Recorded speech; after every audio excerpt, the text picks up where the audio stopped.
بصوا يا جدعان، مصر النهارده بتتعادل في مفاجاه غير متوقعه تماما. عارف اللي فيه فرق كتيره وقعت زي تونس وفرق يعني كبيره، بس انا ما كنتش عايز ده. انا ما كنتش حابب ده، لان انت النهارده كنت اكفأ اللي انت تعرف تكسب. كنت اكفأ اللي انت تبادر بالتسجيل. جالك ضربه جزاء وضيعتها، وجالك فرص كتير قوي الشوط الاول وما عرفتش تستغل ده، فبالتالي ترد عليك بهدف.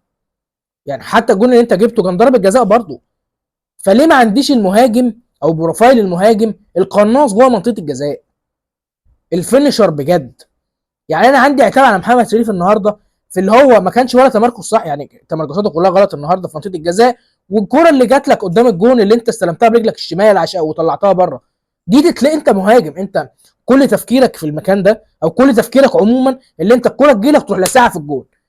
النهارده لازم كانت تتحط باليمين في الجون على طول، مش تستلم فين؟ ايه التفكير ده ازاي ده تفكير مهاجم؟ ف ومروان عطيه اللي نزل برضه، ولا مروان حمدي، معلش مروان حمدي. برضه تمركزاته النهارده ما كانتش صح. جات له كورتين النهارده عدوا من قدامه بطريقه غريبه جدا.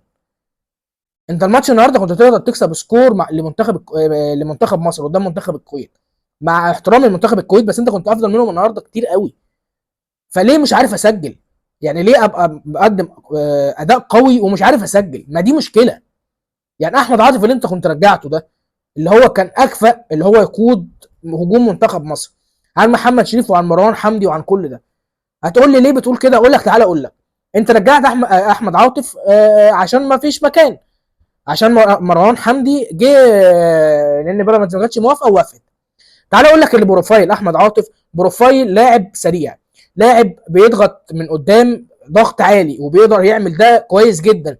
فينشر جوه منطقه الجزاء لا باس به، احسن من الاثنين على الاقل، احسن من شريف ومروان حمدي. فلاعب زي ده ليه ما استغلوش؟ ليه العب محمد شريف ومروان حمدي اللي هم مش صغيرين ومش صراع؟ في اوقات انا ببقى محتاج بروفايل لاعب هجوم، أو يعني راس حربه سريع يقدر يستغل، او اقدر استغله في اللي انا اضغط على الخصوم عشان اغلطهم. ده لازم يبقى عندي مهاجم حتى لو قعدوا على التكه، بس يبقى في البروفايل ده معايا.